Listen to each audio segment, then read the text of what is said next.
Hola, bienvenido a Laios, el devorador de mundos. Capítulo 31. La piedra de afilar. Los pasos de Solomon eran silenciosos mientras caminaba por el pasillo tenuemente iluminado de la mansión Collins. Un tenue resplandor naranja rojizo proveniente del semicírculo de chispas en su mano iluminaba débilmente la oscuridad. Quizás debido a la presencia de Solomon, la familia Collins lo evitaba lo más posible. Incluso Willie, quien debía encender las luces, se mantenía alejado. Al caer la noche, la mansión quedaba sumida en la oscuridad total. Solomon no usó hechizos de iluminación ni descorrió las cortinas para dejar entrar los últimos vestigios del crepúsculo. Simplemente se adaptó al ambiente lúgubre, guiándose por la tenue luz que sostenía en su mano. Al cabo de un rato, sus pupilas se dilataron lentamente, permitiendo que entrara más luz tenue reflejada en sus ojos y así poder ver con cierta claridad el entorno.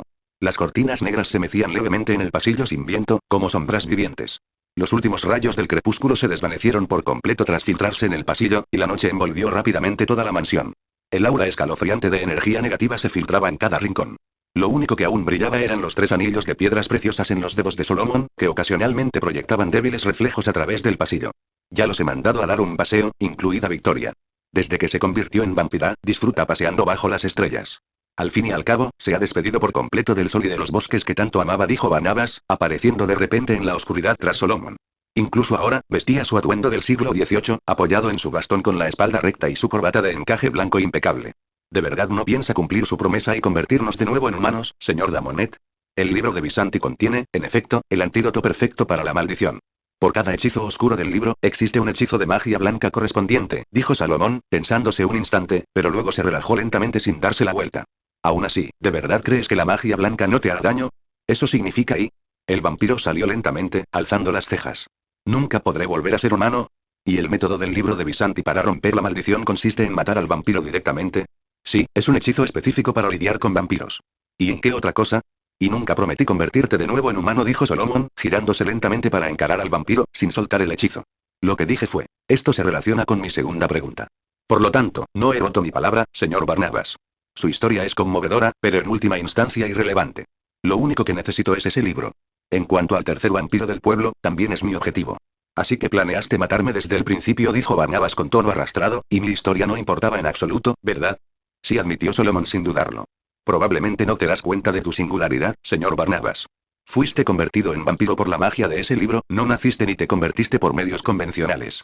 Tu potencial de poder es casi ilimitado. La última persona que fue convertida en vampiro por esa magia fue hace mucho tiempo, y sé que se convirtió en una entidad inmortal e invencible. Los vampiros son como un cáncer. Si existe uno solo, pueden surgir incontables más. Señor Barnabas, usted aún es un vampiro joven y no ha acumulado suficiente poder. Todavía no posee la aterradora inmortalidad de otros. Dicho esto, ¿de verdad cree que lo dejaría ir? Claro que todo esto son solo formalidades. La verdad es que las cenizas de vampiro también son un material valioso. Mi existencia misma es un pecado. Bernabé golpeaba repetidamente el suelo con su bastón, produciendo sordos golpes. Aunque Salomón no podía ver su expresión, percibía la amargura y la frustración en su corazón. Bernabé continuó, mi existencia es un pecado, y he hecho partícipe a Victoria de ese pecado. Dios nos ha abandonado. Desde que el gran maestro expulsó a todos los dioses y demonios de la tierra, la humanidad ha tenido que valerse por sí misma. Desde entonces, la civilización ha progresado sin intervención divina ni infernal. Salomón dio un paso al frente, golpeando ligeramente el talón. Una compleja estructura mágica brilló brevemente en sus botas. El joven mago avanzó lentamente hasta detenerse a una distancia prudencial. No esperes ascender al cielo ni descender al infierno para expiar tus culpas. Tu alma ya pertenece a esa entidad aterradora. Si logro matarte, tu alma pertenecerá al dios de la magia oscura, igual que la de Angelique Bouchard. Stone, el hechicero supremo, podía pronunciar ese nombre, pero Salomón no. Aún no era lo suficientemente fuerte como para siquiera mencionarlo. Con solo decirlo, podría atraer la mirada de la entidad. Sin embargo, con el hechicero supremo presente, Stone no podía influir en la tierra. Salomón seguía sin tener intención de añadirse a la lista del dios de la magia oscura. ¿Y Victoria? Preguntó Bernabé. No respondió Salomón. Si lo que dices es cierto, fue convertida después de muerta. Aunque no ascenderá al cielo, mientras no haya quitado una vida, no irá al infierno. Su alma pertenecerá simplemente a la muerte misma, un lugar de silencio eterno. El vampiro guardó silencio durante un largo rato, mientras una suave brisa, proveniente de una fuente desconocida, tiraba delicadamente de su ropa, como si instara a Barnabas a tomar una decisión. Solomon esperó en silencio su respuesta, sabiendo que, pasar a lo que pasara, la pelea entre ellos era inevitable. Cuando tenía tu edad, acababa de llegar al nuevo mundo. No sabía nada entonces. Pero mi padre solía decirme, la familia es riqueza. Siempre me he guiado por esa filosofía. Gracias al esfuerzo de mis familiares, la familia Collins pudo establecerse tanto en Europa como en el Nuevo Mundo, convirtiéndose en una renombrada familia noble. En Inglaterra, aún conservamos títulos nobiliarios, y aquí en Maine, en esta región de Nueva Inglaterra, prácticamente monopolizamos la industria pesquera a lo largo de la costa noreste. Mientras Bernabé hablaba, extendió los brazos, como si abrazara todos los grandes logros de la familia Collins. Miró a Salomón con expresión seria y solemne. Hicimos todo esto por el bien de la familia.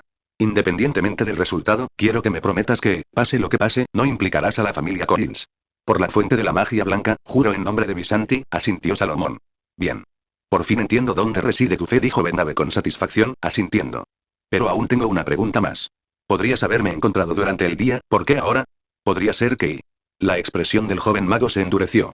Nunca antes había peleado, ni había intentado matar a ningún ser vivo. Admitió que la historia de Bernabé lo había conmovido. Después de todo, ¿quién no se emocionaría ante el reencuentro de amantes tras 200 años? ¿Quién no desearía que Romeo y Julieta finalmente estuvieran juntos? ¿Quién no querría presenciar la belleza del amor y la verdadera emoción en el mundo? ¿Quién no envidiaría los besos apasionados y el vibrante encuentro de las rosas? Pero eran vampiros. Desde la perspectiva de Camartag, tales criaturas debían ser erradicadas. Mientras Solomon permaneciera en Camartag y extrajera poder de los Visanti, inevitablemente se enfrentaría a estas situaciones. Incluso si los perdonaba esta vez, habría una próxima. Solomon había recibido la mejor educación mágica del mundo, quizás incluso del universo. Y eso le había impuesto una responsabilidad ineludible. Sin embargo, Salomón se negaba a admitir una cosa. Quería que Bernabé tuviera ventaja. No se atrevía a reconocer que una parte de él, una pequeña parte, deseaba fracasar y retirarse. A pesar de que los recuerdos endurecían constantemente su carácter, Salomón no había aportado a los estigmas el tiempo suficiente como para cambiar por completo la naturaleza bondadosa que había desarrollado en su vida anterior. Quizás el hechicero supremo se había percatado de esto y le había encomendado esta tarea. Un joven vampiro como Barnabas podía ser asesinado por cualquier alto funcionario de Camartag, incluso sin la intervención de un guardián. Pero la actitud distante e indiferente de Solomon era demasiado perezosa. Necesitaba algo que soportar, alguna responsabilidad que asumir. Como el hechicero supremo le había dicho una vez a Mordo, Solomon tenía que cargar con ciertas cargas. No su propio dolor, sino el más leve de los sufrimientos que algún día afrontaría. Este fue uno de los precios que tuvo que pagar por alcanzar el poder. Bernabé no era más que una piedra de afilar que el hechicero supremo había preparado para Salomón. Esto no te incumbe, Bernabé. La voz de Salomón era tan fría como su expresión. Otro círculo mágico apareció en su mano, y su rostro centelleó con el resplandor de las chispas. Sin importar lo que pensara Bernabé, Salomón ya había tomado su decisión. Concederle una ligera ventaja era simplemente expresar la profunda hipocresía que sentía, como ofrecer un guante blanco antes de un duelo. Acabemos con esto rápido. No quiero esperar más, dijo. Leer más. p@treon.com/muter. Capítulo 32. Primera batalla con el vampiro. Por muy hábil que sea un vampiro en la magia, su instinto en la batalla siempre lo lleva a confiar en su extraordinaria velocidad y fuerza para abrumar a su oponente. Barnabas no fue la excepción. Desapareció en la oscuridad en un instante, un viento helado acompañando su movimiento mientras cargaba contra Solomon. El siguiente instante estuvo marcado por un sonido sordo, como el chisporroteo del metal caliente al sumergirse en agua fría. Las afiladas garras del vampiro chocaron contra el escudo que Solomon había conjurado, provocando que chispas de color naranja rojizo brotaran de su pecho. Las chispas iluminaron brevemente el oscuro pasillo antes de extinguirse rápidamente, pero en ese instante fugaz, Solomon vislumbró el pálido rostro del vampiro. Antes de que Solomon pudiera reaccionar, las garras de Barnabas golpearon de nuevo el escudo, provocando otra ráfaga de chispas y haciendo que el joven hechicero retrocediera tambaleándose un par de pasos. Solomon se preparó dando un paso atrás con la pierna derecha, recuperando el equilibrio. Levantó rápidamente el anillo derragador por encima de su cabeza y, una vez más, saltaron chispas del escudo. El poderoso ataque del vampiro resonó como un antiguo ariete, haciendo que el suelo de madera bajo los pies de Solomon crujiera de forma agónica. De repente, el suelo se agrietó, dejando al descubierto astillas afiladas, y la pierna de Solomon se hundió en las tablas huecas del piso. Sin dudarlo, se agachó y rodó hacia adelante, esquivando un feroz zarpazo descendente. Aunque no podía ver con claridad los movimientos de Barnabas en la oscuridad, sus largos años de entrenamiento le permitieron anticipar los rápidos e implacables ataques del vampiro. A pesar del alto estatus de Barnabas, sus ataques, fruto de su falta de entrenamiento, eran fáciles de predecir. Sin darse la vuelta, Solomon arrojó el anillo derragador detrás de él. Se puso de pie rápidamente, adoptando una postura defensiva. La mano izquierda extendida frente al pecho y el brazo derecho inclinado hacia la izquierda. Pero no había nadie frente a él. El anillo solo había destrozado un jarrón decorativo de porcelana al final del pasillo, y el vampiro ya había desaparecido de nuevo. Con cautela, Salomón metió la mano derecha en el bolsillo y sacó un puñado de palitos de zanahoria deshidratados. Rápidamente se los metió en la boca, masticándolos y tragándolos con prisa. Había sido un error confiar únicamente en su escudo, pero ahora había corregido ese error. La oscuridad ya no era un obstáculo para él. Gracias a su hechizo de visión nocturna, ahora podía ver con claridad todo en un radio de 20 metros, incluso en ausencia de luz. Había elegido este hechizo en lugar de uno de área de efecto como manos ardientes por una razón. La velocidad de un vampiro era demasiado grande. Barnabas podría esquivar fácilmente un ataque así. Solomon solo tenía una oportunidad para lanzar un hechizo antes de que las garras del vampiro le cortaran la garganta. Además, su nivel actual como mago no era alto y sus hechizos ofensivos eran limitados. Incluso usar los hechizos de energía positiva de los Visanti requeriría golpes precisos para atravesar las defensas del vampiro. Dados los reflejos de Barnabas, Solomon no confiaba en poder asestarle tal golpe. E incluso si lo lograba, podrían no causarle suficiente daño. Por lo tanto, potenciarse con hechizos y luchar con un estilo similar al de otros hechiceros de Camartage era la estrategia más efectiva. Hasta que dominó los hechizos de Toril lo suficiente como para dominarlos en combate, recurrió a la magia de Visanti combinada con hechizos de transmutación y conjuración para mejorar su cuerpo como su principal medio de ataque. Apenas unos segundos después de lanzar el hechizo, Salomón oyó el rápido aleteo y el correteo de pequeños pies que se acercaban desde el pasillo. Volvió a girar, aunque esta vez solo hasta la mitad, y golpeó con el codo derecho un brazo que había surgido de la oscuridad. Su pie derecho se lanzó hacia adelante, colocándose detrás de la pierna derecha de Barnabas, mientras su mano izquierda agarraba el codo del vampiro. Al mismo tiempo, su mano derecha apuntaba a los ojos del vampiro. Esto era Wing Chun Biuge, el golpe con el dedo. El medio giro no había sido más que una finta, un movimiento que había aprendido observando a los alumnos de Camartage practicar Baguazhang. Durante sus clases de defensa personal, Solomon se había enfrentado a diversos estilos de lucha, adquiriendo una valiosa experiencia en combate. Pero a diferencia de los vampiros, él no era inmortal. En un entorno donde una emboscada podía producirse en cualquier momento, el combate cuerpo a cuerpo era su mejor opción para evitar arañazos o mordeduras. Una batalla de vida o muerte no era un entrenamiento, y Salomón no se guardó nada. Su ataque Biuge fue rapidísimo. Sin embargo, su oponente no era un humano común, sino un vampiro con una velocidad increíble. Barnabas esquivó el golpe sin esfuerzo. Los dedos de Solomon apenas rozaron la oreja del vampiro. El vampiro abrió la boca para morder la mano de Salomón, pero el joven hechicero apretó rápidamente el puño, y el anillo semicircular del agador se iluminó, bloqueando los afilados colmillos del vampiro. Solomon soltó su agarre con la mano izquierda y dio un paso adelante con la pierna izquierda. Su cuerpo esquivó el ataque de garras de Barnabas, y su mano derecha se balanceó horizontalmente, asestando un sólido golpe de revés en el rostro del vampiro. Barnabas salió disparado por los aires, estrellándose contra la ventana de cristal del pasillo. Antes de que el vampiro pudiera atravesar la ventana, Solomon fue envuelto en una niebla plateada. En un instante, desapareció del lugar donde se encontraba, reapareciendo en el aire siguiendo la trayectoria de vuelo de Barnabas. El hechicero se encontraba de pie sobre un disco mágico que se había materializado bajo sus pies. Luego alzó la mano y, con un poderoso puñetazo, hizo que el anillo del dragador cayera al suelo con un estruendo. Auge. Salomón estrelló a Bernabe contra el suelo con tremenda fuerza. Las oscuras tablas de madera se astillaron bajo sus pies mientras una nube de virutas de madera se elevaba en el aire. Hechizo de conjuración de segundo círculo, paso parpadeante. Antes de que el vampiro pudiera recuperarse del impacto, las manos de Solomon, ahora envueltas en anillos de energía naranja, comenzaron a golpear con fuerza. Alternaba puñetazos, cada uno estrellando la cabeza de Barnabas contra el suelo con estruendos resonantes. Pum pum pum pum pum.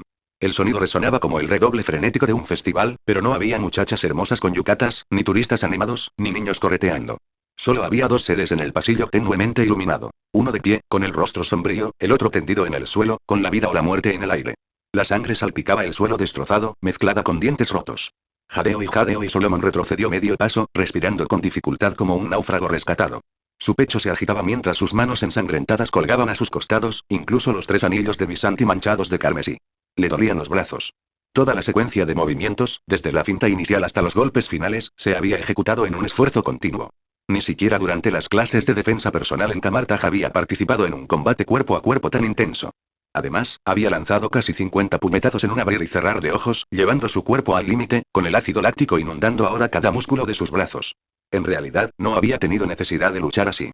El escudo que había obtenido de Atenea podría haberlo usado en cualquier momento. Pero quería poner a prueba sus propias capacidades, ver de qué era capaz. Ahora ya tenía su respuesta. Si se esforzaba al máximo, podría con un vampiro joven y primitivo. Tras recuperar el aliento durante unos segundos, Salomón alzó los brazos de nuevo, formando con las manos un gesto lento y deliberado, como una flor que se abre. El suelo de madera bajo Barnabas comenzó a crujir como un espejo roto, y un sonido como de cristales rotos provino de debajo del vampiro. Salomón no era el hechicero supremo. Para el gran maestro, abrir la dimensión espejo era instantáneo, pero Salomón aún necesitaba recitar conjuros y hacer gestos. Por eso tuvo que someter primero a Bernabé antes de encerrarlo. A medida que las grietas del espejo se ensanchaban, el vampiro inconsciente se hundía lentamente en la superficie reflectante. Pero justo cuando Salomón estaba a punto de encerrar por completo a Barnabas en la dimensión espejo, el aleteo de alas y el correteo de pies resonaron una vez más. Solomón alzó la vista y vio una horda de ratas y murciélagos que se precipitaban por el pasillo. La multitud de criaturas se abalanzó sobre el suelo como una ola, acercándose rápidamente a sus pies. No tuvo más remedio que abandonar su hechizo y retroceder unos pasos. Finas llamas brotaron de sus manos, calcinando a las ratas y los murciélagos que tenía delante.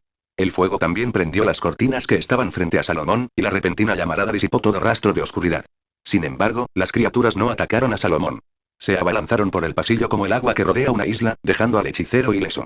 Para cuando desaparecieron al final del pasillo, Bernabé ya no estaba por ninguna parte. En su lugar se encontraba una mujer vestida con un elegante vestido azul pálido de estilo vintage. Su amplia falda, sostenida por un aro de ballena, estaba adornada con intrincados encajes. A la luz del fuego que iluminaba el pasillo, Solomon pudo distinguir su rostro con claridad. Detrás de ella flotaba una figura fantasmal, idéntica a ella. Leer más. p@treon.com/muter. Capítulo 33. Segunda batalla con el vampiro. Salomón observó atentamente a la mujer que tenía delante. Con su aguda vista, notó el leve enrojecimiento en sus ojos y las venas ennegrecidas alrededor de sus párpados, que parecían sangre coagulada. Sus manos, cruzadas frente a su cintura, tenían afiladas uñas negras. Ni siquiera la luz anaranjada del fuego podía cambiar la palidez de su piel, lo que hacía que sus labios carmesí lucieran aún más llamativos. El fantasma que flotaba detrás de ella tenía una apariencia idéntica, incluso vestía la misma ropa. Aunque Salomón nunca la había visto, pudo adivinar su identidad. En el relato de Bernabé, la mencionaban varias veces. Esta mujer era Victoria, asesinada por Angélica y convertida en vampira por Bernabé. El fantasma era sin duda Josete. Aunque ambas mujeres llevaban mucho tiempo muertas, su aspecto permanecía impecable, lo que explicaba por qué Bernabé nunca había olvidado a Josete a lo largo de 2 siglos. La mirada de Victoria era fría mientras observaba a Solomon, llena de odio e ira, rabia hacia quien la había lastimado y un profundo desprecio por los vivos. Su sed de sangre caliente era palpable, y toda ella iba dirigida a Solomon. Bastarían 4 segundos para dejarlo seco. Si Salomón no hubiera sido un hechicero, semejante mirada lo habría paralizado de miedo. Ninguna persona común podría enfrentarse a una criatura capaz de romper huesos humanos sin esfuerzo, especialmente una que bebía sangre. El odio de Victoria no carecía de fundamento. Ver a Solomon golpear brutalmente a Barnabas le había destrozado el corazón, al igual que a Josete. Tras usar sus poderes autodidactas para raptar a Bernabé, se presentó sola ante Salomón, sedienta de venganza. Josete también compartía ese deseo. La que había convertido a Bernabé en vampira, Angélique Bouchard, ya había muerto. Ahora, este joven también tenía que morir. Nadie podía hacer daño a un miembro de la familia Collins y salir con vida. Las llamas de las cortinas de terciopelo se extendieron hasta el techo, chamuscando las vigas de madera. El pasillo se llenó del olor acre de la carne quemada, mezclado con el rico aroma de la madera de teca que comenzaba a carbonizarse. Sin embargo, Victoria no mostró signos de pánico. Tampoco tenía intención de hablar. En cambio, se agachó y recogió del suelo el bastón de Barnabas. Sujetó con firmeza la empuñadura de latón del bastón, como si fuera un garrote corto, con la punta apuntando hacia el suelo. Aunque permaneció en silencio, Salomón habló.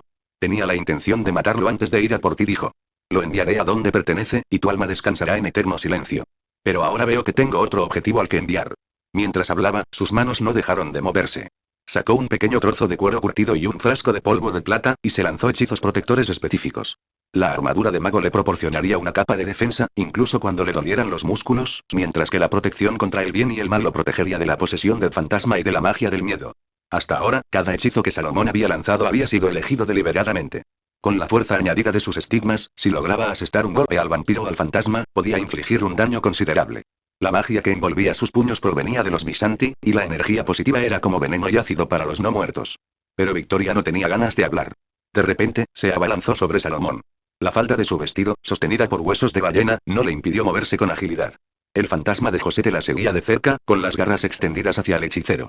Tanto el vampiro como el fantasma se movían con una velocidad increíble. Si Solomon no hubiera dominado ya parte de los estigmas, no habría podido seguir sus movimientos, especialmente los del fantasma, que aparecía y desaparecía constantemente. Esta era una característica de los fantasmas. Podían moverse libremente entre el plano etéreo y el mundo material, lo que los hacía difíciles de predecir, incluso para alguien con experiencia. Solomon esquivó rápidamente la caricia aparentemente inofensiva de Josete, solo para encontrarse con el golpe de bastón de Victoria. Su mano se extendió rápidamente, atrapando la empuñadura de latón del bastón justo cuando chocaba con el símbolo protector que había dibujado rápidamente en el aire, produciendo un sonido similar al de cristales rotos. Siguió otro ataque feroz, pero tampoco logró atravesar el sigilo protector. Sin inmutarse, Victoria alzó el bastón en alto, preparándose para bajarlo con todas sus fuerzas. Solomon dio un paso adelante con la pierna izquierda, esquivando por poco la garra de Josete. Cruzando las muñecas frente a él, bloqueó el brazo de Victoria. Con la mano izquierda, apretó el pulgar alrededor de su fría muñeca. Avanzó con la pierna derecha, doblando la rodilla en posición de arco, y clavó el codo en el pecho de la vampira con tremenda fuerza. ¡Bang! El fuerte impacto ahogó el crujido de sus pasos. Victoria salió disparada como una bala de cañón, a una velocidad casi imperceptible a simple vista. Se estrelló contra la pared, a 3 habitaciones de distancia, al final del pasillo. El impacto destrozó la pared de madera y Victoria salió despedida a la habitación contigua. Solomon incluso pudo oír cómo se caían los muebles al impactar contra el suelo. Ese era el movimiento Bajiquan, el codazo Dinshin. No solo detuvo la fuerza del bastón de Victoria, sino que también la lanzó por los aires, manteniendo sus colmillos alejados de Solomon. El bastón de bronce desapareció con ella en la oscuridad de la habitación.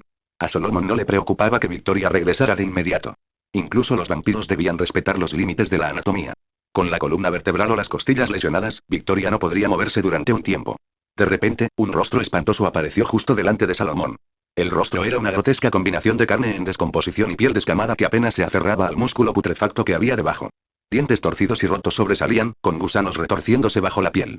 Un globo ocular medio podrido sobresalía de su órbita, supurando pus amarillento. Unos escasos cabellos oscuros apenas ocultaban el cuero cabelludo en descomposición y el cerebro ennegrecido que se encontraba debajo.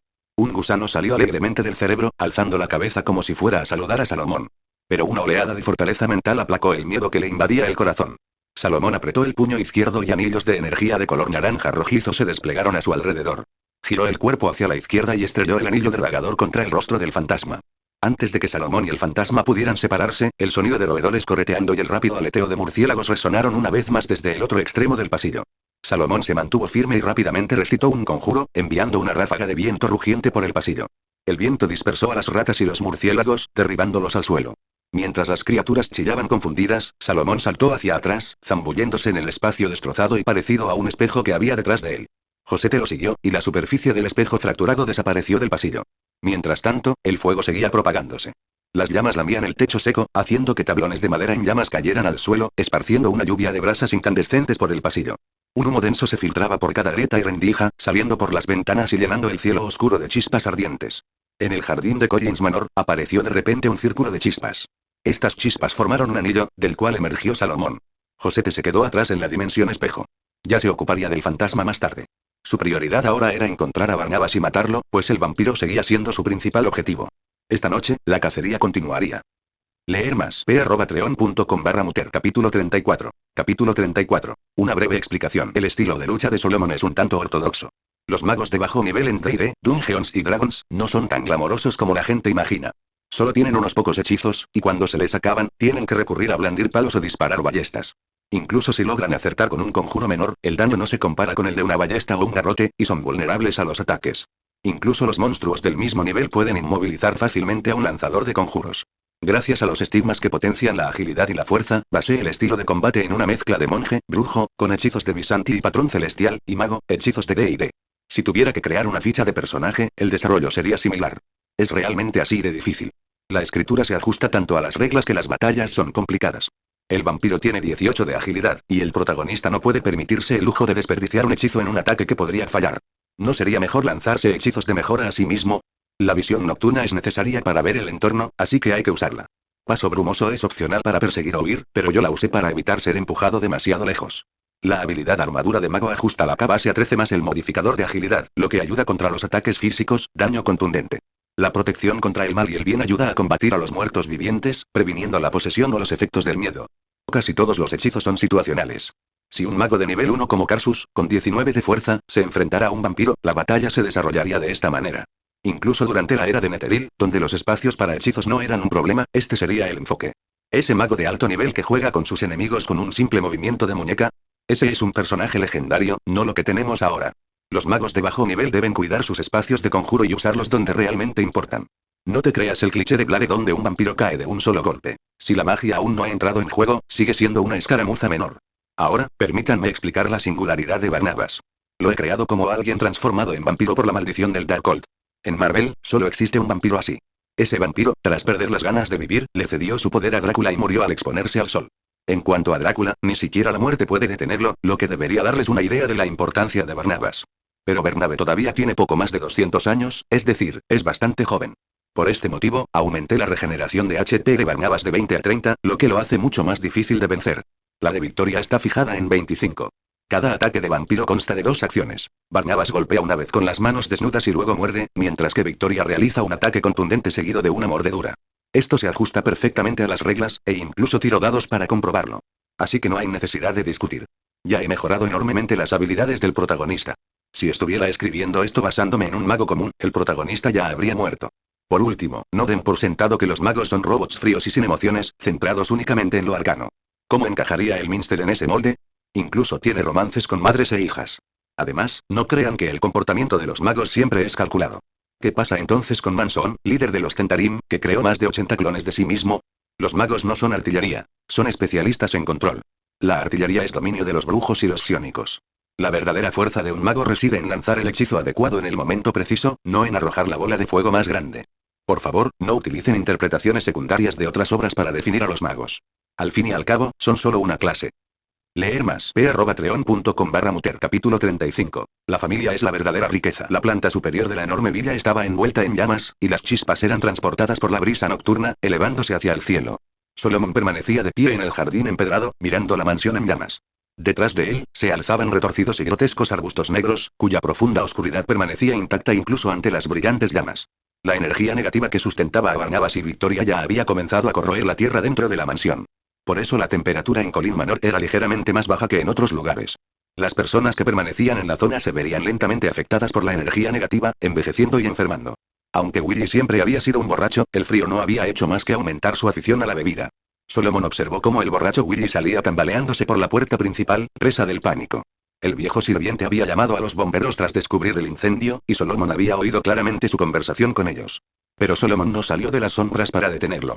En cambio, permaneció oculto, con la mirada fija en el último piso de la mansión, esperando a que aparecieran los vampiros. Sin embargo, el creciente incendio no pasó desapercibido.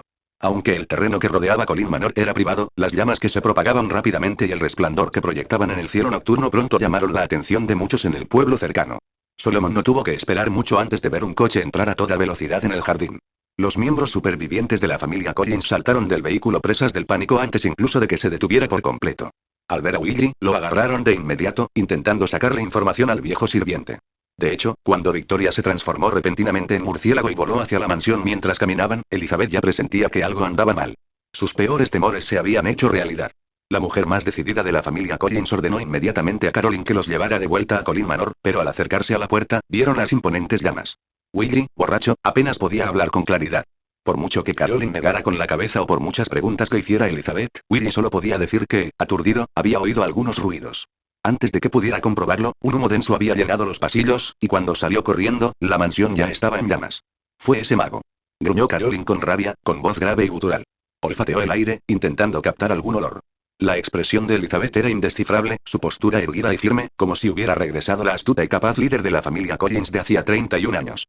En aquel entonces, tras la aparición de Angélique, Elizabeth consideró la posibilidad de que la familia Collins volviera a enfrentarse algún día a una crisis similar. Se preparó para ello lo mejor que pudo. Elizabeth le entregó una llave a David, que estaba cerca. Hijo, ve con Willy y coge unas cuantas armas del arsenal. Pero las armas no funcionan contra un mago, dijo Caroline, mientras un espeso pelaje comenzaba a crecerle por la cara. Sus piernas, antes tonificadas, se fortalecieron aún más, sus articulaciones se transformaron como las de un perro y creció más que antes. Al mismo tiempo, su mandíbula se tensó y sus dientes se afilaron hasta convertirse en colmillos. Su nariz, antes elegante, se tornó bulbosa y grotesca, su voz se volvió grave y ronca, y un gruñido amenazante acompañó sus palabras. Los miembros supervivientes de la familia Collins, sin embargo, no se sorprendieron por la transformación de Caroline. Estaban acostumbrados. Caroline era una mujer lobo. Angélique Bouchard, en su odio hacia Barnabas, había extendido su venganza a toda la familia Collins. No solo había intentado humillarlos en los negocios, sino que también buscaba corromper su linaje. Cuando Caroline era niña, Angélique había ordenado a un hombre lobo que la mordiera. Este secreto había sido revelado hacía tan solo 31 años, durante la batalla entre Angélique y Barnabas en Colin Manor. El mago sigue dentro, sin duda, dijo Caroline. Ahora entremos y matémoslo. Esperemos a que David traiga las armas, dijo Elizabeth. No era tan impulsiva como para irrumpir en la villa en llamas y atacar al mago que pudiera estar dentro. Con armas, al menos podremos ayudar. Confíen en Barnabas y Victoria. No son fáciles de tratar. Como mínimo, haremos que ese mago entienda que con la familia Collins no se juega. Un enjambre de murciélagos destrozó repentinamente las ventanas del último piso de la mansión, haciendo que los fragmentos de vidrio cayeran sobre el suelo de piedra. Elizabeth y Caroline alzaron la vista. Vieron a los murciélagos sobrevolando el tejado en llamas antes de lanzarse a un rincón oscuro del jardín. Está allí, gritó Caroline, corriendo en esa dirección. En ese momento, David y Willy regresaron. Elizabeth tomó la escopeta de las manos de David y la cargó con destreza. Era una vieja escopeta de trinchera Winchester M1917, pero vieja no significaba inútil. Este tipo de arma se había suministrado al ejército hasta 1945, e incluso los equipos SWAT la seguían usando hoy en día. Después de cargar su escopeta, Elizabeth ayudó a David a cargar balas en su pistola M1911. Tienes que aprender a pelear, le dijo Elizabeth a David mientras cargaba las balas. Me estoy haciendo vieja, y tú eres la única persona normal que queda en la familia Collins. Caroline es una mujer lobo, por eso nunca se casó. La familia te necesita para que sigas adelante. Sé valiente, David. Sobrevivamos o no esta noche, tienes que luchar. Recuerda, David, recuerda. La familia es la verdadera riqueza. Solomon apretó el puño, invocando el anillo de la Garot para bloquear la bandada de murciélagos que se aproximaba. Podía sentir el impacto golpeando sus brazos como olas. Con calma, extendió los dedos y unas cuchillas espectrales giraron a su alrededor, partiendo varios murciélagos por la mitad. Pero eso no detuvo al resto. Mientras los murciélagos restantes descendían en picado del cielo nocturno, abrió la palma de la mano y un trueno ensordecedor resonó, tan fuerte que incluso Elizabeth y David, a 30 metros de distancia, lo oyeron. Rayos surgieron de la nada a su alrededor, impactando a cada murciélago. El olor a quemado de pelaje chamuscado impregnaba el aire mientras cuerpos carbonizados caían del cielo entre chillidos. Entonces Caroline apareció corriendo por el sendero de piedra. Solomon alzó su escudo, bloqueando sus afiladas garras. Inmediatamente dio un paso al frente y le propinó un potente puñetazo en el abdomen, haciendo que la mujer lobo cayera de espaldas al jardín con un gemido de dolor. En el instante siguiente, saltaron chispas de su escudo mientras innumerables pequeñas balas de acero, cargadas de una fuerza tremenda, impactaban contra el anillo de la Garot y hacían que Salomón cayera al césped. Antes de que pudiera volver a esconderse tras su escudo, se oyó otro disparo. Unos cuantos perdigones perdidos le atravesaron la pierna. El dolor abrasador nubló la mente de Salomón, impidiéndole mantener el hechizo. El anillo de la Garot parpadeó varias veces antes de desvanecerse por completo. Sentía la pierna terriblemente pesada, como si la estuvieran quemando. La sangre brotaba de la carne desgarrada. Pero esto no era nada comparado con la agonía que sintió al ponerse el anillo. Solomon respiró hondo, esforzándose por mantener la calma.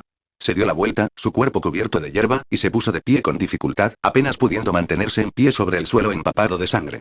Su mano brilló levemente mientras la presionaba suavemente sobre su pierna herida. Hechizo de brujo. Patrón celestial, nivel 1, curar heridas. Elizabeth amartilló su escopeta y se acercó con el cañón apuntando a Solomon, que ahora estaba arrodillado en la hierba.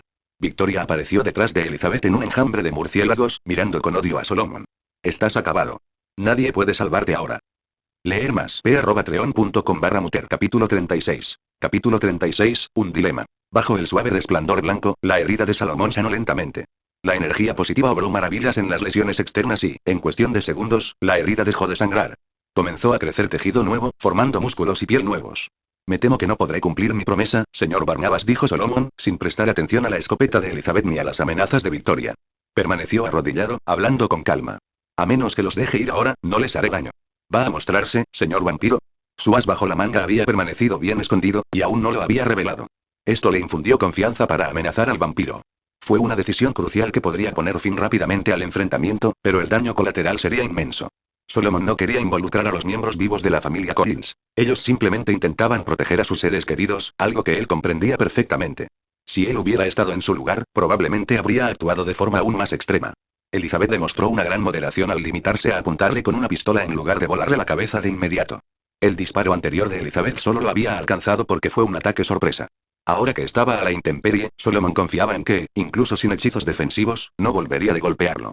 «Cállate», gritó Victoria furiosa. «Le hiciste mucho daño y...» «De acuerdo, lo entiendo». Salomón abrió los ojos y pronunció una sola sílaba.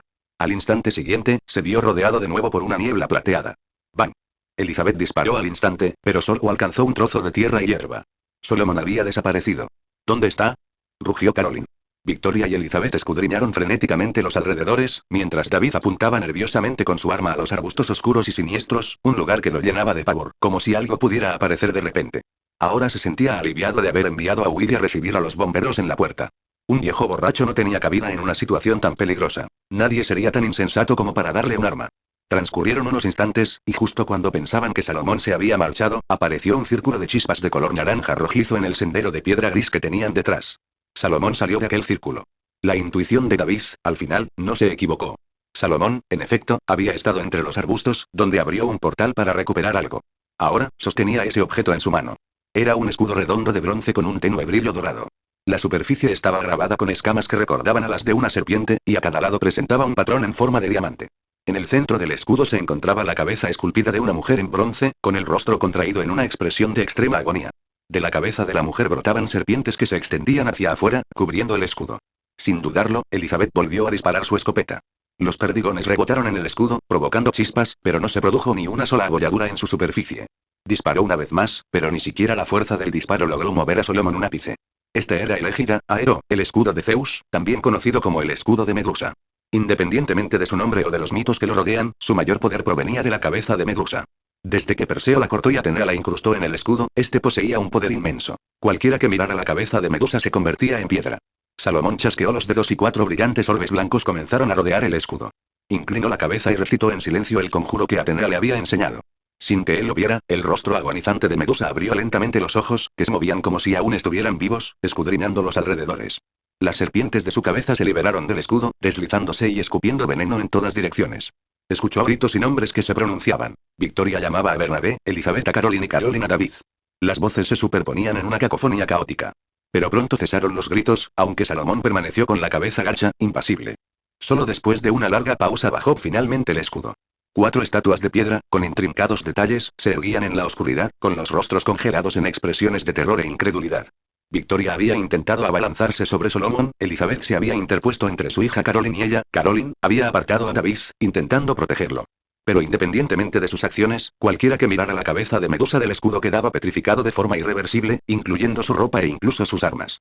Fue un proceso prácticamente irreversible. A diferencia del típico hechizo de petrificación, ni siquiera disipar magia podía romper la maldición. Solo un hechicero supremo o la propia Atenea podían revertir su estado. De lo contrario, permanecerían como estatuas para siempre. Fue más una maldición que una simple petrificación. Cuando Salomón sacó el escudo, dudó un instante. Al fin y al cabo, la familia Collins no había hecho nada malo, solo intentaban proteger a sus seres queridos. ¿Era realmente lo correcto? Pero al final, decidió alzar el escudo frente a la familia Collins, que ahora se interponía en su camino. Era difícil saber si los pensamientos de Solomon no habían sido influenciados por los recuerdos contenidos en los estigmas. Desde que aceptó esos recuerdos, ideas frías y calculadoras se habían estado infiltrando en su mente, transformándolo y empujándolo a tomar decisiones que lo sacaron de la comodidad de un invernadero y lo llevaron al campo de batalla empapado de sangre. Por ejemplo, en ese momento abandonó su idea inicial de perdonar a la familia Collins una vez que lo atacaran. Ahora, mientras se interpusieran en su camino, los trataba como enemigos. En el pasado, su mentor le había dicho que recorrer ese camino tendría un precio. En aquel entonces, creía que ese precio podía evitarse con componentes mágicos. Pero ahora comprendía que el precio no era material en absoluto. Como había mencionado su mentor, el viejo mago que sacrificó su vida para salvar a una chica. Vida por vida. Ese fue el precio más simple y brutal. Como discípulo predilecto de su mentor, Salomón sabía que tendría que sacrificar mucho más. Entonces, ¿cuál es mi precio? Se preguntó Salomón. ¿Es mi conciencia? ¿O mi capacidad de empatía? Cuando intentó explicárselo a sí mismo, descubrió que su razonamiento era dolorosamente vacío. En ciertos contextos, sus acciones podrían interpretarse como una batalla entre un mago y un vampiro malvado. Después de todo, Bernabé había matado inocentes por su sangre, y la familia Collins lo había ayudado. Pero ni siquiera Salomón creía del todo en esa justificación. Bernabé merecía un castigo, sin duda, pero los demás miembros de la familia Collins eran inocentes. Tomemos como ejemplo a David. Él seguía siendo solo un niño tímido. Este era un dilema moral clásico. Antes, Salomón podría haberse mantenido a salvo en la orilla, comentando la situación desde la distancia. Pero ahora que la estaba viviendo, se dio cuenta de que esto podría ser lo más difícil del mundo, porque sin importar qué decisión tomara, sería errónea. Para destruir al vampiro, tendría que dañar a la familia Collins. Perdonar a la familia significaría abandonar su misión de eliminar al vampiro. Pero una vez tomada la decisión, no había lugar para el arrepentimiento. Ahora, lo único que deseaba era escuchar la perspectiva de su mentora sobre el asunto. Como alguien que había vivido 1000 años, la hechicera suprema seguramente se había enfrentado a este tipo de situación innumerables veces. Sin duda, tendría la respuesta perfecta para disipar sus dudas. Esto fue obra tuya, dijo una voz gélida junto a Salomón. ¿Están muertos? Solomón rápidamente desechó sus pensamientos dispersos y se volvió hacia la fuente de la voz. Sí. Asintió, con el rostro inexpresivo. Lo hice. ¿Por qué? Por primera vez, el vampiro, que siempre se enorgullecía de su compostura, perdió el control de su ira. El rostro de Barnabas solo había sanado parcialmente, aún cubierto de carne cruda y ensangrentada. La cuenca de su ojo estaba quemada por la energía positiva que Solomon había usado en su pelea anterior, dejándolo parcialmente ciego. Antes, Barnabas estuvo a punto de perder el conocimiento. Solo después de que su ojo se regenerara por completo y al oír los gritos de victoria logró salir tambaleándose de la casa, que aún no había sido devorada por las llamas. Salomón no respondió. Pero tras respirar hondo varias veces, el vampiro recuperó la calma. Todo lo que hice fue por la familia Collins, y aún así la has destruido, dijo el vampiro, extendiendo los brazos. Ahora, puedes destruirme a mí también. Vamos, levante ese escudo. Considera esto tu mayor logro. Cuelga esa medalla en tu pecho. Me burlaré de ti por ello, Salomón. Jamás lo olvidarás. Desleal. Para cuando los bomberos siguieron al viejo Willy hasta la mansión, lo único que quedaba era la villa en llamas. No había nada más. Este capítulo aborda principalmente las inquietudes relacionadas con las diferentes opiniones. No se preocupen, les daré mi explicación en el próximo capítulo. Leer más. p@treon.com/muter. Capítulo 37. Capítulo 37. Sacrificio necesario. En el campo de entrenamiento de Camartag, 5 estatuas de aspecto realista se erguían imponentes. Los aprendices que aprendían hechizos de defensa no parecían sorprendidos por su presencia, ni sabían quién las había colocado allí. Sin embargo, algunos aprendices no pudieron evitar sentir que las expresiones de las estatuas eran inquietantemente realistas, casi como si alguna vez hubieran sido de carne y hueso, provocándoles escalofríos. Algunos estudiantes curiosos incluso intentaron tocar los delicados pliegues de las túnicas de las estatuas, pero el barón Mordo los apartó rápidamente.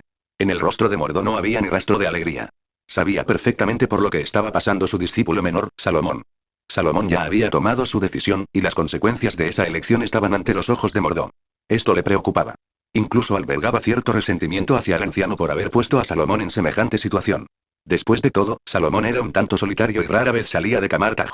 Mordo temía que Salomón se enfrentara a realidades tan duras demasiado pronto. Aún era muy joven. Mientras tanto, Salomón estaba sentado ante la anciana, bebiendo té de su mesa, y su espíritu, antes agotado, revivía lentamente. Le contó todo sobre su reciente viaje al anciano de guerra, incluyendo el dilema moral al que se había enfrentado. Salomón estaba desesperado por encontrar algún consejo útil. Has vivido toda tu vida en el apacible entorno de Camartag, así que, naturalmente, nunca has tenido que tomar decisiones como esta. Pero una vez que sales, el mundo está lleno de problemas complejos, y lo que enfrentaste fue solo uno de muchos, dijo el anciano, señalando hacia el campo de entrenamiento. Pero estoy muy complacido con tu decisión, hijo mío. Entiendo que aún te asaltan las dudas, así que permíteme compartir una experiencia mía, algo que quizás te ayude. El anciano respiró hondo antes de continuar. Los intentos de Dormammu por penetrar en la Tierra no son nada nuevo. Ha intentado devorar la Tierra y arrastrarla a la dimensión oscura desde antes incluso de que surgiera la humanidad, solo para ser detenido por el primer hechicero supremo, Agamotto. Más tarde, como hechicero supremo, he seguido defendiendo la Tierra de él. En el pasado, incontables personas veneraban a Dormammu. Hubo una vez una pequeña aldea donde casi todos lo adoraban con ferviente devoción, como si fuera un dios. Ingenuos e ignorantes, pero devotos. No sabían que estaban adorando a un dios malévolo, pero sus vidas habían mejorado notablemente. Podían criar ganado, sus cosechas prosperaban año tras año y nadie pasaba hambre. Poco después, organizaron un festival, utilizando el excedente de la cosecha para invitar a comerciantes y aldeanos de pueblos cercanos a celebrar. En aquel entonces, el sistema de defensa planetaria estaba en sus inicios. Sin embargo, utilizaron la magia de Dormammu para invocarlo, y yo detecté la perturbación a través del sistema de defensa. Justo cuando la invocación estaba a punto de completarse, aparecí. El anciano hizo una pausa y miró a Salomón. ¿Qué crees que hice? Solomón negó con la cabeza. Si él hubiera estado en esa situación, sinceramente no habría sabido qué hacer. Quienes veneraban a Dormammu eran culpables, aunque no supieran a quién adoraban realmente. ¿Pero qué pasaba con los demás aldeanos y los comerciantes que pasaban por allí? La respuesta es sencilla. Justo cuando Dormammu estaba a punto de descender, invoqué un meteorito ardiente. Cayó del cielo y mató a todos los presentes, dijo el anciano. Esto incluía a los seguidores de Dormammu, así como a los aldeanos y comerciantes inocentes. ¿Sabes por qué lo hice? Una vez más, Salomón negó con la cabeza. No lo sé. Porque no podía distinguir quién era seguidor de Dormammu y quién no. Pero si hubiera esperado a separar a los inocentes de los culpables, la Tierra ya habría sido consumida por la dimensión oscura. La forma más sencilla, rápida y eficaz de detener la invocación era matar a todos los presentes. Continuó. Es similar a tu situación. Necesitabas matar al vampiro, pero la gente común lo protegía. Si estabas decidido a lograr tu objetivo, no tenías más remedio que dañar a los inocentes junto con él. La voz del anciano era severa. Pero no tenías otra opción, Salomón. No hay garantía de que esos dos vampiros no volvieran a ver a los humanos como mera comida, impulsados por su sed de sangre. No podías arriesgar la vida de los demás en ese pueblo confiando en la buena voluntad de los vampiros. Sería una decisión increíblemente irresponsable. Estamos protegiendo a la humanidad en su conjunto, no solo vidas individuales. Y estoy seguro de que conoces el poder de Bernabé. La Tierra no puede permitirse otro Drácula. Sería un desastre para la humanidad. En aras de la seguridad humana, algunas vidas deben sacrificarse. Esta es una dura verdad que todo hechicero de Camartag comprende, aunque sea fría e insensible. Sin embargo, es la decisión correcta. El sistema de defensa planetaria permite a Camartag monitorear perturbaciones mágicas en todo el mundo, y a menudo logramos detener las amenazas antes de que se manifiesten por completo, ya provengan de los seguidores de Dormammu, adoradores de demonios o algo completamente distinto. Sin embargo, incluso con todas nuestras precauciones, seguimos enfrentándonos a estos dilemas con regularidad. Salomón bajó la cabeza, reflexionando sobre las palabras de la anciana. Desde su perspectiva, la de Camartag e incluso la de proteger a la humanidad en su conjunto, este enfoque tenía sentido. Si se invocaba a estas aterradoras entidades, morirían muchísimas más personas. La anciana observó con satisfacción la expresión pensativa de Salomón. Muchos en Camartag veneraban ciegamente las decisiones de la anciana, pero ella aún esperaba que sus discípulos pensaran por sí mismos. Deseaba profundamente que Salomón comprendiera la trascendencia de sus decisiones. El anciano continuó. La postura de Camartag no significa que seamos indiferentes a la vida. Siempre que es posible, intentamos salvar a quienes podemos. De lo contrario, nos convertiríamos en utilitaristas típicos, midiendo la vida con meros números, y eso es inaceptable. Entendemos que el valor de la vida no se puede cuantificar. Sin embargo, para proteger más vidas, nos vemos obligados a destruir algunas. Valoren la vida y sopesen cuidadosamente sus decisiones, especialmente cuando decidan sacrificar la vida o el alma de alguien. De hecho, todos los enemigos a los que Salomón se había enfrentado durante su misión, incluidos los miembros comunes de la familia Collins, habían formado parte de la premonición del anciano. Esta misión había sido cuidadosamente orquestada por el anciano para obligar a Salomón a enfrentarse a tales opciones y a tomar esas decisiones con sus propias manos. Solo de esta manera Salomón podría deshacerse de debilidades innecesarias, desarrollar una mentalidad decidida y, en última instancia, convertirse en un protector capacitado, tal como lo había previsto el anciano. Pero esas decisiones son dolorosas, ¿no es así? Dijo Salomón, alzando la vista finalmente. Has cargado con este peso durante tanto tiempo. ¿Cómo lo haces? Este es nuestro deber. Al proteger a la humanidad, también cargamos con sus pecados, respondió la anciana, con expresión impasible. Mientras sigamos protegiendo a la humanidad, estos acontecimientos ocurrirán. Incluso sin Kamar Tajo al hechicero supremo, alguien tendría que tomar estas decisiones. Es un sacrificio necesario. Es el precio que tendrás que pagar. Conserva tu compasión y tu bondad. Son cualidades raras y valiosas. Manténlas. Solo así evitarás volverte indiferente al valor de la vida al tomar decisiones. Y solo así podrás usar tu poder con sabiduría. Cuando sea necesario, esto incluye tu propia vida. Lo siento, Solomon. Esta no es una carga que debas llevar tú, es mía. La anciana cerró los ojos, con el rostro lleno de tristeza. Pero al abrirlos de nuevo, toda vacilación había desaparecido.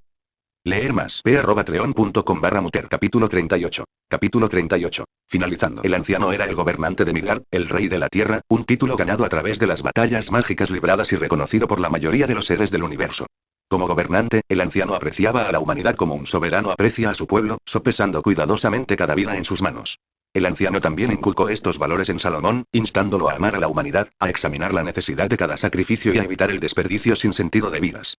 Para el anciano, la familia Collins entraba en la categoría de sacrificios aceptables.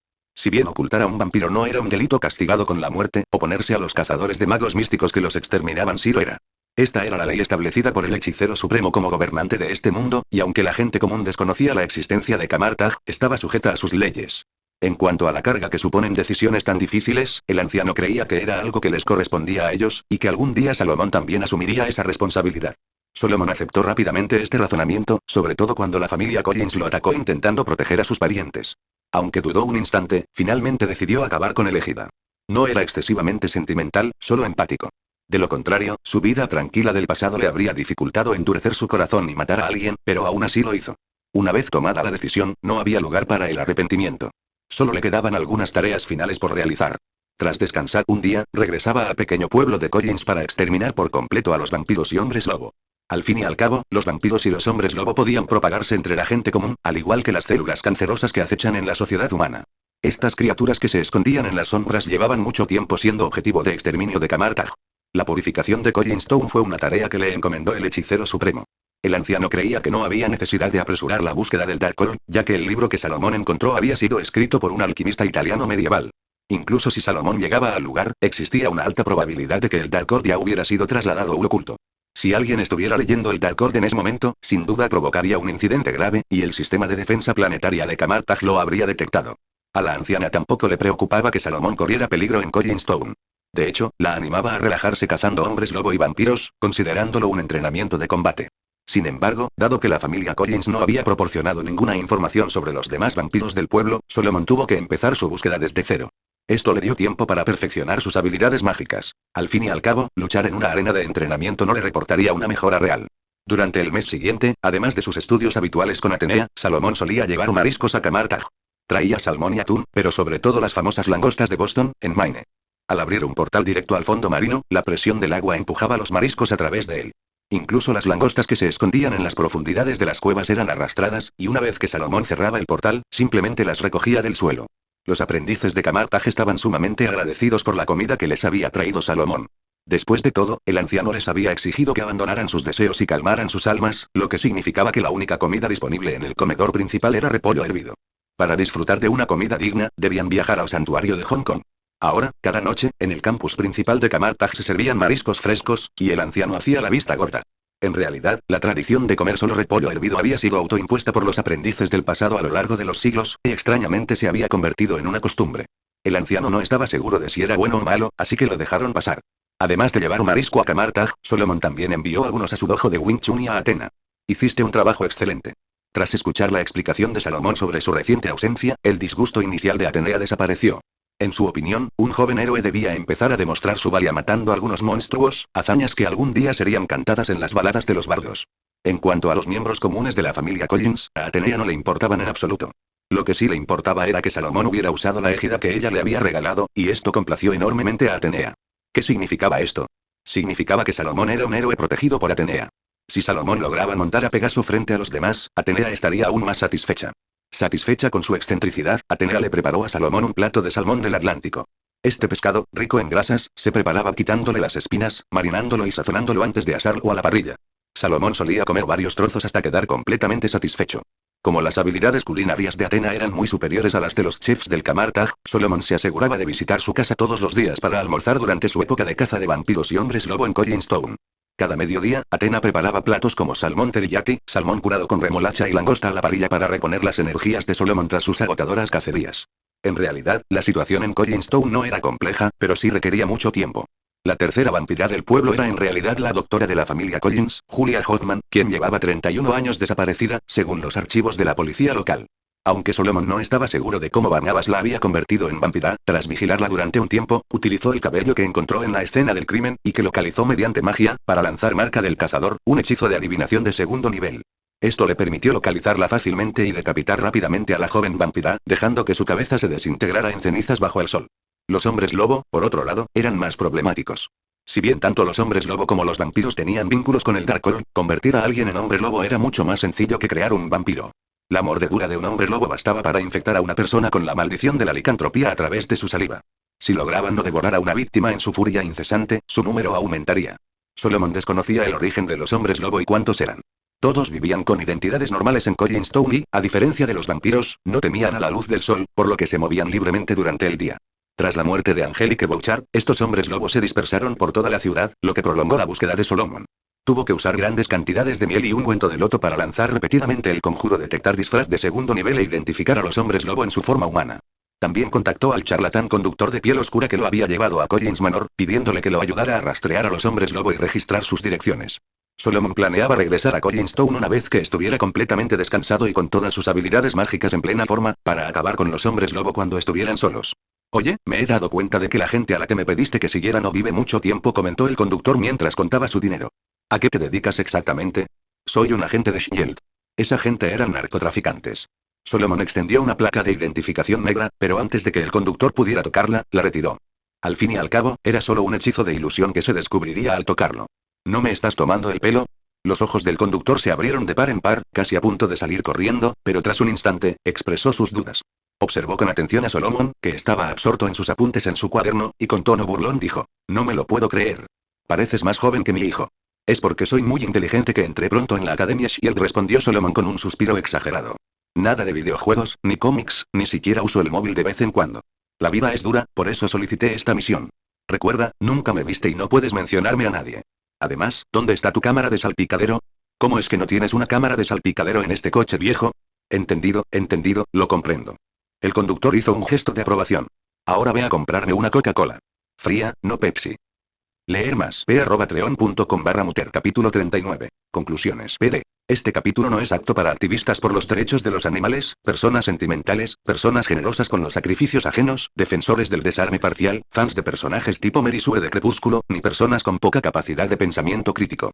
Esta lista podría ampliarse, dependiendo de cuán insensata pueda llegar a ser la humanidad. Solomon se asomó por la ventanilla del coche, asegurándose de que el conductor parlanchín no volviera antes de tiempo. La máquina expendedora más cercana estaba a más de 200 metros, en una zona residencial deteriorada habitada principalmente por pescadores. El objetivo de Solomon vivía allí. Todavía era de día. Las calles del barrio estaban prácticamente desprovistas de árboles, con parches de hierba amarilla y verde. Era evidente que los vecinos no tenían ni el tiempo ni las ganas de cuidar sus jardines. Neumáticos viejos, latas de cerveza vacías y autocaravanas destartaladas se encontraban esparcidas entre las casas, con maleza que les llegaba hasta los ejes. Al salir del coche, Solomon pisó un gran perno oculto en la hierba, oxidándose en aquel mar desolado. Una suave brisa primaveral susurró a través del patio caótico, haciendo que un columpio oxidado y destartalado crujiera suavemente, desprendiendo trozos de óxido rojo en el proceso. No había mucha gente alrededor, lo cual le venía de maravilla a Solomon. Tras ver a su objetivo salir de la casa, envió al conductor lejos para asegurarse de que nadie presenciara la inminente batalla. Tras la desaparición de la familia Collins del pueblo, sus parientes británicos se hicieron rápidamente con el control de la industria pesquera, como si hubieran estado preparados desde el principio. Y después de que Barnabas quedara aterrorizado, la policía local se percató de repente de la necesidad de investigar la gran cantidad de casos de asesinato sin resolver. Quizás debido a la gran cantidad de casos, la policía no quiso armar un escándalo, por temor a ser acusada de negligencia. En lugar de acordonar calles o interrogar a sospechosos, optaron por investigaciones más discretas, con la esperanza de minimizar gradualmente la gravedad de los delitos. Las acciones de Solomon cazando vampiros y hombres lobo habían llamado la atención, por lo que contrató al conductor local para que lo ayudara a recorrer las callejuelas y evitar miradas indiscretas. Apartó el cerrojo de una patada y siguió tranquilamente al hombre lobo que tenía delante. El hombre lobo, un típico pescador, tenía el pelo canoso, la piel curtida por el sol y vestía una camisa de cuadros oscuros, arrugada como su rostro. Ward, como lo llamaban, solía caminar pegado a las paredes, incluso bajando las escaleras de lado al salir de su casa. Probablemente era una costumbre profesional, pero mientras se disponía a abandonar el barrio, el rostro desconocido de Salomón finalmente captó su atención. Además, la vestimenta de Salomón no era la que usaba la gente común. Cualquiera con buen ojo podría notar que las 7 cadenas de plata que adornaban la túnica de reliquia sagrada de Salomón eran bastante caras. Ward tenía un ojo excepcional. En cuanto Solomon fue avistado, dejó de intentar seguirlo discretamente y se acercó con audacia. Pero antes de que pudiera hablar, el hombre lobo se le adelantó. Entrecerrando sus ojos enrojecidos por el viento, Ward examinó al joven mago y, con voz ronca por años de inhalar humo, espetó. ¿Qué hace un pequeño señor como tú aquí? Nada divertido por estos lares, y este no es un lugar donde deberías estar. Quiero hablar contigo, dijo Salomón, señalando un rincón apartado. Ven conmigo. Sin esperar respuesta, se dio la vuelta y se dirigió hacia allí. Ward echó un vistazo a su alrededor, vaciló un instante y luego lo siguió. La vestimenta de época de Solomon le recordaba a las brujas de los cuentos de hadas. Desde que Angelique desapareció, había cortado el contacto con sus compañeros hombres lobo. De lo contrario, se habría dado cuenta de que los hombres lobo del pueblo estaban desapareciendo poco a poco. ¿Qué quieres, niño? Date prisa, gruñó Ward con impaciencia tras llegar a la parte trasera de la casa. Tengo trabajo que hacer, no tengo tiempo para juegos infantiles.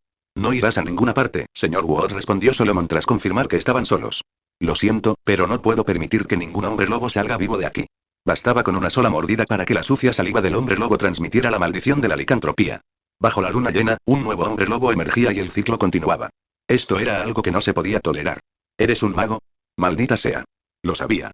Los magos son unos bichos raros. Gruñó Ward. Mira, hace mucho que no me comunico con los otros hombres lobo, ¿de acuerdo? Nunca quise trabajar para Angelique. ¿Qué podía hacer? Nací hombre lobo. Mi padre también. Y mi abuelo también.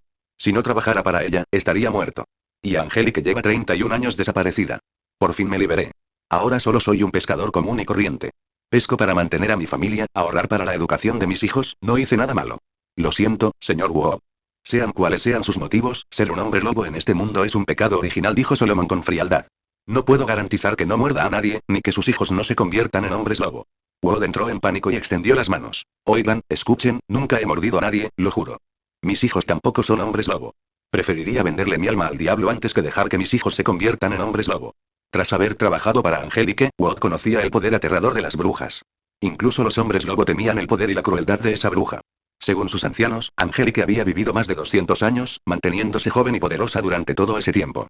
Wood sospechaba que el mago que tenía delante era igual, joven en apariencia, pero probablemente mucho mayor. Lo investigaré yo mismo, dijo Solomon, sin dejarse convencer por la súplica de Wood. Pero debes morir aquí. No soy un renegado como Angelique. Vengo de Camartag, y tu existencia viola las leyes del hechicero supremo. Mierda. Mierda. Yo no hice nada. Wood maldijo mientras se acercaba sigilosamente a Solomon. La magia requería cánticos, y la mejor manera de detener a un mago era acortar la distancia rápidamente e interrumpir su hechizo. Este era el plan que sus antepasados habían ideado para resistir a Angelique, aunque nunca tuvieron la oportunidad antes de que desapareciera. Ahora, sin embargo, el plan podría resultar útil. ¡Bang! Un fuerte golpe de carne contra el suelo resonó cuando la cabeza del hombre lobo fue golpeada contra la hierba, rebotó hacia arriba y luego volvió a caer, dejando una pequeña abolladura en el suelo. El golpe repentino dejó a Wood aturdido, casi inconsciente. Ni siquiera tuvo tiempo de transformarse antes de ser derribado. El ataque El tigre desciende de la montaña de Solomon le había provocado una conmoción cerebral. La visión de Wood se nubló, todo se volvió borroso y un zumbido le llenaba los oídos. A pesar de sus esfuerzos por respirar, ni siquiera podía levantar los brazos. Todos los pecados son míos, murmuró Salomón mientras relajaba su postura. Dio un paso al frente, apoyando el pie en el cuello del hombre lobo y usando la punta del pie para sujetar la mandíbula de Wood, asegurándose de que el hombre lobo no pudiera levantar la cabeza para morderle el tobillo. El mago se inclinó y colocó la palma de su mano sobre la sien del hombre lobo. Adiós, señor Wood. Uf, tos, pero Wood no escuchó lo que Solomon decía, ni Solomon esperó respuesta. Sacó una pequeña daga de su cintura y presionó su filo contra el costado de la cabeza de Wood. Adiós, señor Wood, repitió antes de clavar con fuerza la otra mano en la empuñadura de la daga.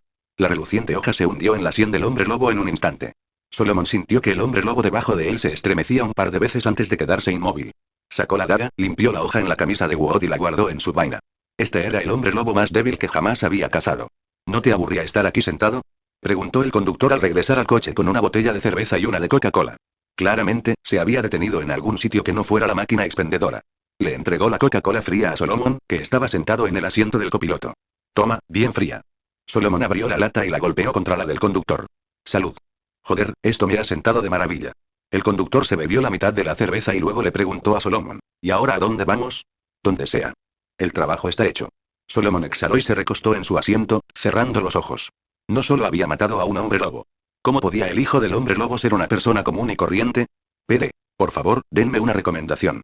Una última nota. La licantropía es incurable, ni siquiera deseo puede curarla. Para aquellos que quieren que el protagonista use deseo para curar a los hombres lobo, es imposible. La maldición de la licantropía desencadena ataques violentos e incontrolables, muy parecidos a los que se ven con los hombres lobo en Harry Potter. Una vez mordido, una persona tiene que pasar una tirada de salvación de constitución de CD12 para evitar convertirse en hombre lobo.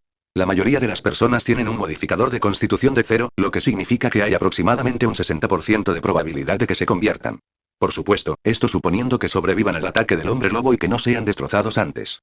Y para aquellos que lo comparan con la COVID, al menos la COVID tiene cura. La licantropía no. Si a alguien le molesta esto y piensa que el protagonista es demasiado despiadado, creyendo que los hombres lobo son solo humanos más fuertes, bueno, espero que las personas inocentes mordidas por hombres lobo también puedan perdonarlo. Al fin y al cabo, es fácil hablar desde la seguridad de la orilla, pero las cosas cambian cuando eres tú quien sufre la mordedura. Probablemente te preguntarás por qué nadie mató a los hombres lobo antes. Parece, algunas personas disfrutan siendo amables a costa de los demás, ignorando su seguridad para satisfacer su propia compasión.